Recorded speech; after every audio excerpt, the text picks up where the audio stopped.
Dahulu kala, di istana, hiduplah sepasang suami istri yang bernama Pangeran Serunting dan Siti. Pangeran Serunting mempunyai adik ipar yang bernama Arya Tebing. Suatu hari, Pangeran Serunting dan Siti pergi ke desa untuk menjemput Arya.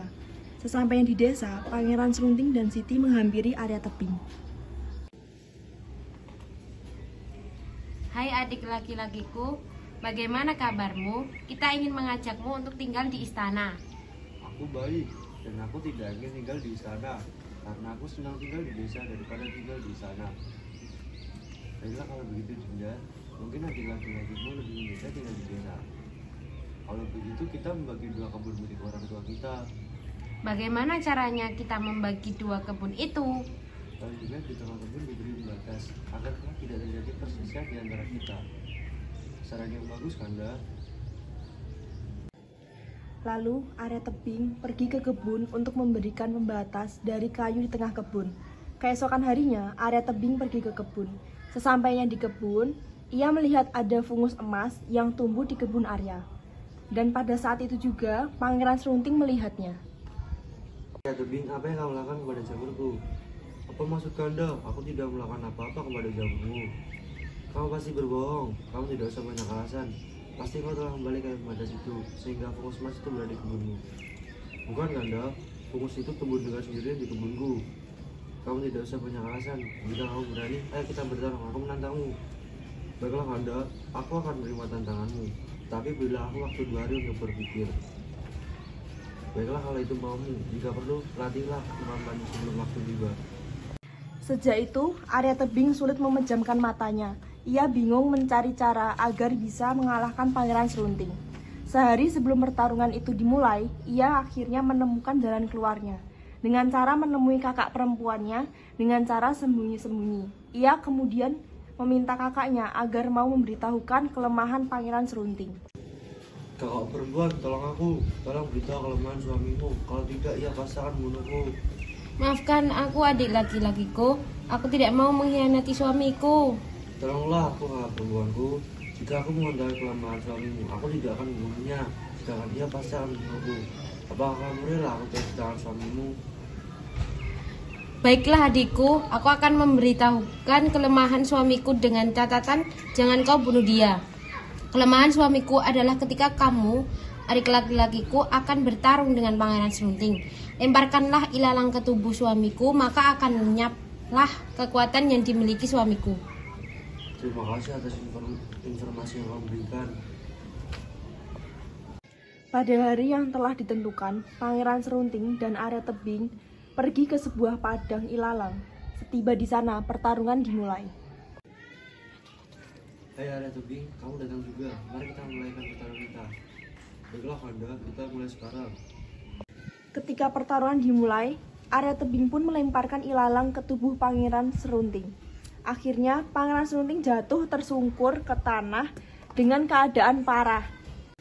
Karena dikhianati oleh istrinya, Pangeran Serunting pun pergi ke Gunung Siguntang untuk bertapa.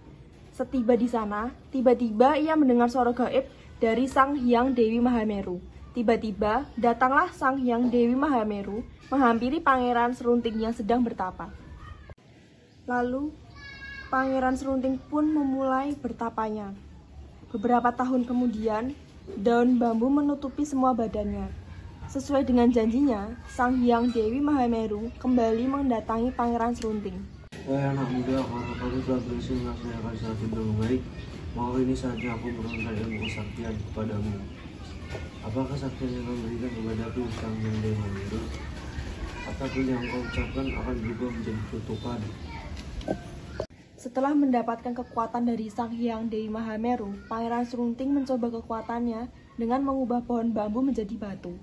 Setelah itu, semua pohon bambu berubah menjadi batu. Lalu, Pangeran Serunting melanjutkan perjalanannya. Sesampainya di desanya, lalu ia menemui Siti. Siti, aku pulang. Kanda sudah kembali. Iya Siti, aku sudah pulang. Tapi Siti aku makan. Sekarang siapa yang makan untukku? Baik Kanda. Saat Siti menyiapkan makanan untuk Pangeran Serunting pun tertidur. Beberapa menit kemudian, Pangeran Serunting bangun dan menanyakan Siti kemana. Kenapa Siti lama sekali? Apakah dia sudah menjadi batu? Kanda. Maafkan aku Siti, aku tidak bermaksud seperti ini. Ketika Pangeran Serunting mengucapkan hal itu, Siti pun akhirnya berubah menjadi batu untuk selamanya. Keesokan harinya, Pangeran Serunting pergi ke desa. Ia melihat para warga sedang menari dan bergembira. Lihatlah tarianku bagus kan? Tidak. Aku yang lebih bagus daripada tarianmu. Ih, kalian semua tidak ada yang bagus. Nih, lihat tarianku, berisi goyang-goyang begini. Kok kamu pede banget sih? Goyangan apaan tuh? Gak bagus banget. Iya apa-apaan sih, semuanya memperdebatkan goyangan. Lebih baik kita gosipin tetangga sebelah saja tentang Serunting yang betapa untuk mendapatkan kekuatan melawan adiknya sendiri. Sini semua, ada gosip baru. Seketika semua berkumpul sambil mencarikan kutu rambut secara bergantian dengan bercerita Pangeran Serunting dan Arya Tebing. Tiba-tiba semua kaget dan terdiam. Permisi, bolehkah saya ikut menari? Maaf, siapa Anda? Kenapa ikut menari dengan kita? Jangan hiraukan dia orang gila. Hahaha. Jangan seperti itu, kita tidak boleh mengejeknya. Kasihan dia. Lihatlah, dia seperti Pangeran Serunting, bukan? Iya benar, dia Pangeran Serunting. Pangeran, untuk apa kamu kesini? Untuk menari dengan kita? Pergi sana. Sebaiknya kamu pergi saja ke hutan. Di sini kita tidak menerima murid untuk belajar menari. Kalian memang tidak punya hati, tidak punya belas kasihan kepada orang lain. Diamlah kalian semua seperti batu. Sejak saat itulah Pangeran Serunting dijuluki si pahit lidah. Dan ketika kejadian itu terjadi, empat mata melihat kesaktian dari Pangeran Serunting. Akhirnya empat mata mengajak Pangeran Serunting untuk melakukan sebuah tantangan. Hai saudaraku, aku mempunyai tantangan untukmu. Maukah kau menerima tantanganku? Iya, aku mau menerima tantanganmu. Lalu empat mata menunjukkan tempat untuk memberikan tantangan kepada Pangeran Serunting. Saudaraku, tantangan yang aku berikan, kau harus naik di pohon ini dan tebanglah buah itu, dan aku akan terselumup di tanah. Baiklah. Saat pohon itu ditebang dan jatuh ke tanah, empat mata pun mampu untuk menghindar dari buah tersebut. Pangeran Serunting pun terkejut melihat hal tersebut. Setelah itu, empat mata menyuruh Serunting untuk terselungkup di tanah dan empat mata menaiki pohon itu. Setelah buah itu dipotong dan jatuh menimpa Serunting, akibatnya hal tersebut Serunting menjadi marah kepada empat mata. Akhirnya mereka berdua mengalami pertarungan yang hebat. Hai saudaraku, aku hanya menguji kekuatanmu. Ternyata kau mudah tertimpa buah itu. Hahaha. Terimalah pembalasanku.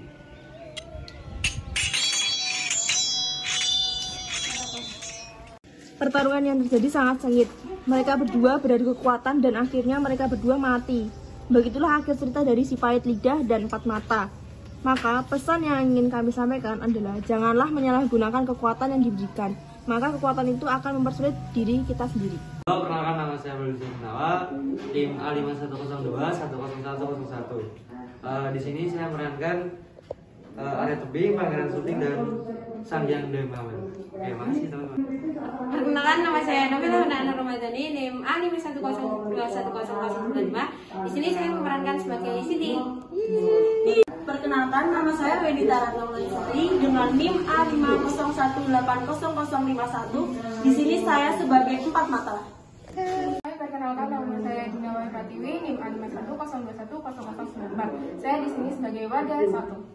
Hai, perkenalkan nama saya Rizky Ramastia, NIM A51021090. Saya di sini memerankan warga 3. Perkenalkan, nama saya Ramsi Martin dengan NIM A50100137. Di sini saya sebagai warga 2. Hai, perkenalkan nama saya Juni Rosekti, NIM A51021093.